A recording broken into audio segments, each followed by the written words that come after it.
রাধে বন্ধুরা, অমৃত কথা বাংলা চ্যানেলের নতুন পর্বে আপনাদের সকলকে স্বাগত জানাচ্ছি। শ্রী হরি বিষ্ণু রসেস কৃপাপাতে অবশ্যই কমেন্ট বক্সে লিখুন হরে কৃষ্ণ।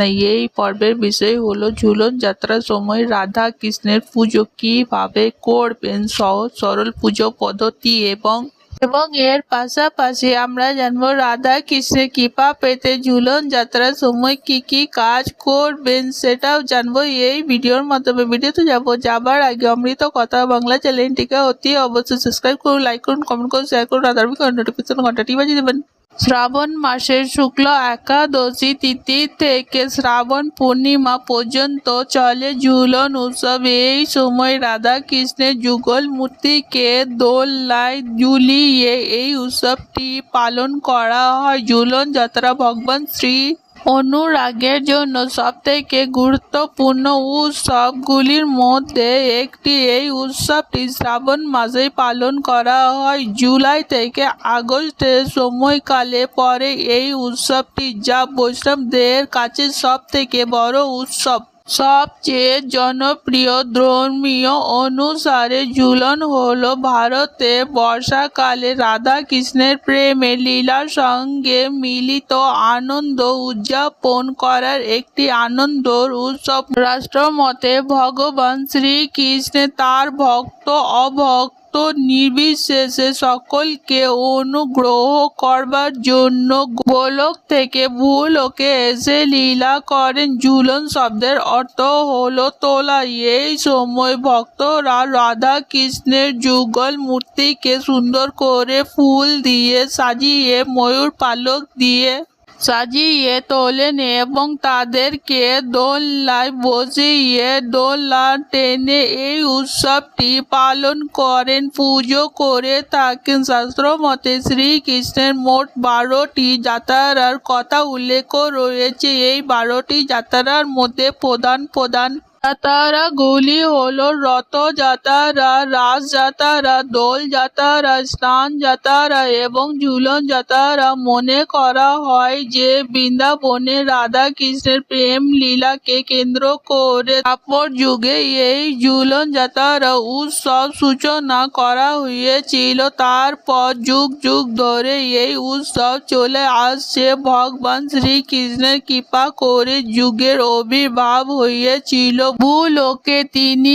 নানা লীলা করে গেছেন। বয়ঃসন্ধিতে কিশোর কৃষ্ণ ও রাধা রানীর মাধুর্যপূর্ণ প্রেমের পরিপূর্ণ প্রকাশ বৃন্দাবনে স্থাপিত হয়েছিল। তার লীলা স্বরূপ হলো এই ঝুলন যাত্রা। রাধা কৃষ্ণ তাদের বিশুদ্ধ প্রেমে আদান প্রদানের মাধ্যমে এই জীব জগতের প্রথম প্রেমের প্রকাশ ঘটিয়েছিলেন। সেই লীলার নানা রূপ এই ঝুলন যাত্রার হাত ধরে ভক্তের সামনে পরিবেশন করা হয়। ঝুলন যাত্রা উৎসব গোটা ভারতবর্ষ জুড়ে পালন করা হয়। বিশ্বাস করে ঝুলন যাত্রা উৎসব নবদ্বীপ, মায়াপুর, মথুরা, বৃন্দাবন সহ গোটা দেশে বিভিন্ন স্থানে মহাসমারোহে পালিত হয়। প্রাচীন এই উৎসবের সঙ্গে মিশে আছে বহু সামাজিক ও পৌরাণিক তাৎপর্য।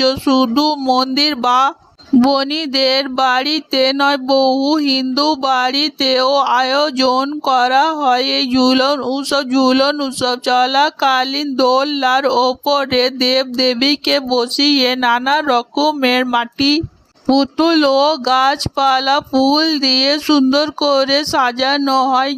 ঝুলন যাত্রার সময় রাধা কৃষ্ণের যুগল মূর্তিকে দোলনায় স্থাপন করে পূর্ব থেকে পশ্চিমে দোলানো হয়ে থাকে। ঝুলন যাত্রা উৎসবের সময় রাধা কৃষ্ণের যুগল মূর্তিকে দোলনায় স্থাপন করে পূর্ব থেকে পশ্চিমে দোলানো হয়ে থাকে। ঝুলন যাত্রার ক্ষেত্রে শ্রীকৃষ্ণ হলেন প্রকৃতি আর রাধা রানী হলেন তার পরম ভক্তির স্বরূপ। সূর্য হলেন পৃথিবীর সমস্ত শক্তির উৎস ও সূর্য উদয় থেকে পূর্ব থেকে পশ্চিমের দিকে অস্ত যায়। সূর্যের এই উদয় অস্তের দিকে স্মরণ করে ঝুলন যাত্রার সময় রাধা কৃষ্ণকে ঝুলানো হয়ে থাকে পূর্ব থেকে পশ্চিমের দিকে।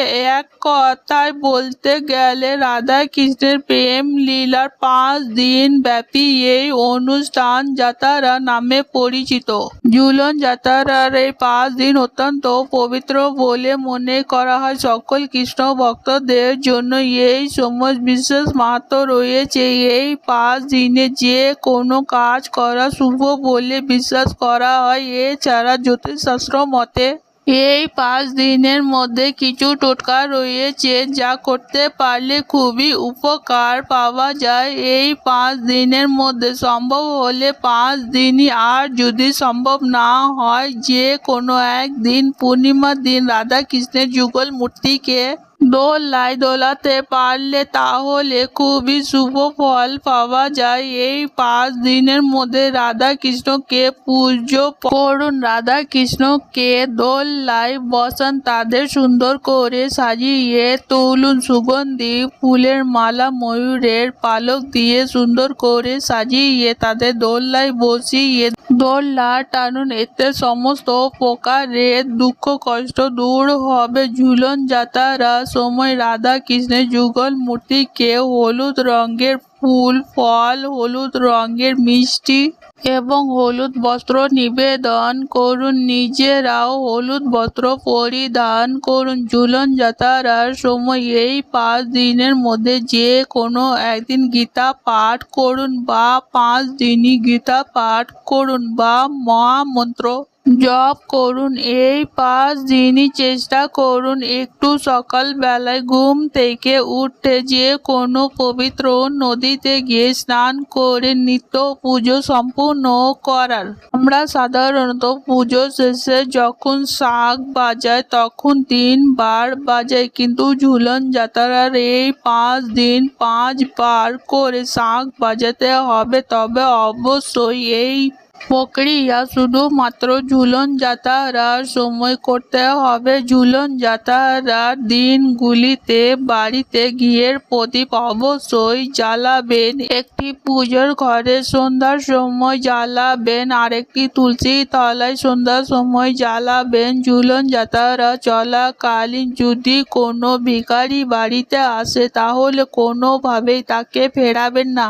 সাধ্য মতো দান করুন। সন্ধ্যাবেলায় কোনো কিছু জিনিস দান করবেন না। ঝুলন যাত্রা চলাকালীন সন্ধ্যাবেলায় কোনোভাবেই বাড়িতে ঝাড় দেওয়া যাবে না। আজকের পর্ব এখানেই সমাপ্ত হলো। অমৃত কথা বাংলা চ্যানেলের সঙ্গে থাকার জন্য আপনাদের অনেক অনেক ধন্যবাদ। রাধে রাধে।